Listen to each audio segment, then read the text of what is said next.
Silver fish, ಬೊಳೆಂಜಿರ್ ಮತ್ತು ಮಾವಿನಕಾಯಿ ಹಾಕಿ ಮಾಡಿದಂತಹ ಮಂಗಳೂರು ಶೈಲಿಯ ಕರಿ. ಇದು ಸಾರು ಅಂತ ಹೇಳ್ತೇವೆ ನಾವು, ತುಳುವಲ್ಲಿ ರೇಸ ಅಂತ ಹೇಳ್ತೇವೆ ಇದಕ್ಕೆ.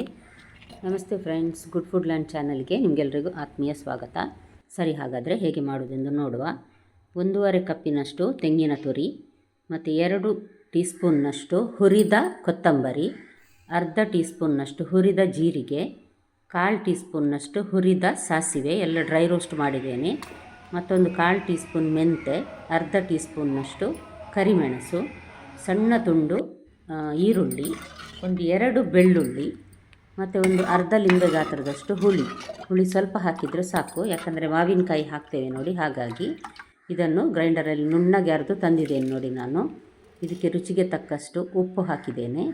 ಒಂದು ಅರ್ಧ ಈರುಳ್ಳಿಯನ್ನು ತೆಳುವಾಗಿ ಕಟ್ ಮಾಡಿ ಇದಕ್ಕೆ ನೋಡಿ ಹಾಕಿದ್ದೇನೆ.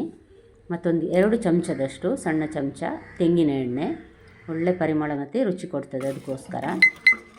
ಇದು ಸಾರನ್ನು ಕುದೀಲಿಕ್ಕೆ ಇಡುವ. ಇದು ಚೆನ್ನಾಗಿ ಕುದೀಲಿ, ಅಷ್ಟರವರೆಗೆ ಮಾವಿನಕಾಯಿಯನ್ನು ನಾವು ಸಣ್ಣಗೆ ಕಟ್ ಮಾಡಿ ರೆಡಿ ಮಾಡುವ. ಇದು ಕುದಿಯುವಷ್ಟು ಹೊತ್ತಿಗೆ ಇದನ್ನು ನಾನು ನೋಡಿ ಕಟ್ ಮಾಡ್ತೇನೆ. ಇದೊಂದು ಸಣ್ಣ ಹದ ಗಾತ್ರದ ಮಾವಿನಕಾಯಿ ಇದು ನೋಡಿ.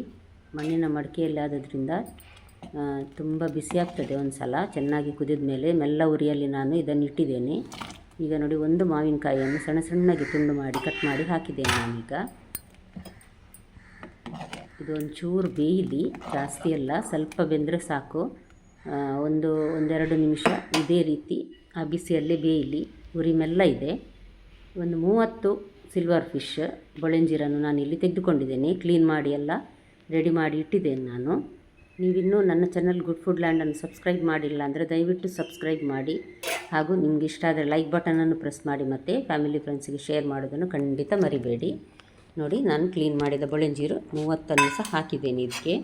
ಬೊಳೆಂಜೀರು ಹಾಕಿದ ನಂತರ ಜಾಸ್ತಿ ಕುದಿಸ್ಲಿಕ್ಕಿಲ್ಲ, ಯಾಕಂದರೆ ಮೀನು ನಂತರ ಪುಡಿ ಆಗ್ತದೆ, ಅದಕ್ಕೋಸ್ಕರ. ಒಂದು ಕುದಿ ಬಂದರೆ ಸಾಕು. ನೋಡಿ, ಮಾವಿನಕಾಯಿ ನೋಡಿ ಬೆಂದಿದೆ. ಈ ರೀತಿ ಒಂದು ಸಲ ಮಿಕ್ಸ್ ಮಾಡಿ ನಂತರ ಸೌಟು ಹಾಕೋದು ಬೇಡ, ಬೊಳೆಂಜೀರು ಬೇಗ ಬೇಯ್ತದೆ. ಮೀನನ್ನು ಜಾಸ್ತಿ ಮಿಕ್ಸ್ ಮಾಡಿದರೆ ಪುಡಿ ಆಗ್ತದೆ. ನೋಡಿ, ರೆಡಿ ಆಯಿತು ಬೊಳೆಂಜೀರು ಮತ್ತು ಮಾವಿನಕಾಯಿಯ ಸಾರು. ತುಂಬ ರುಚಿಯಾಗಿರ್ತದೆ, ಸ್ವಲ್ಪ ಮಾವಿನಕಾಯಿ ಟೇಸ್ಟಲ್ಲಿ. ಹಾಗಾಗಿ ಖಂಡಿತ ನಿಮ್ಮ ಮನೆಯಲ್ಲಿ ಸಹ ಒಂದು ಸಲ ಟ್ರೈ ಮಾಡಿ ನೋಡಿ.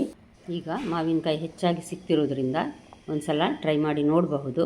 ಒಳ್ಳೆ ರುಚಿಯಾದ ಪದಾರ್ಥ, ಅನ್ನಕ್ಕೆ, ಚಪಾತಿಗೆ, ದೋಸೆಗೆಲ್ಲ ಒಳ್ಳೆಯದಾಗ್ತದೆ. ಇವತ್ತಿನ ರೆಸಿಪಿ ನಿಮ್ಗೆ ಇಷ್ಟ ಆಗಿರ್ಬೋದು. ಹಾಗಾದರೆ ನಾಳೆ ಹೊಸ ರೆಸಿಪಿಯೊಂದಿಗೆ ನಿಮ್ಮನ್ನು ಮತ್ತೆ ಭೇಟಿ ಆಗ್ತೇನೆ. ನೋಡಿದೆಲ್ಲ ವೀಕ್ಷಕರಿಗೆ ಧನ್ಯವಾದ.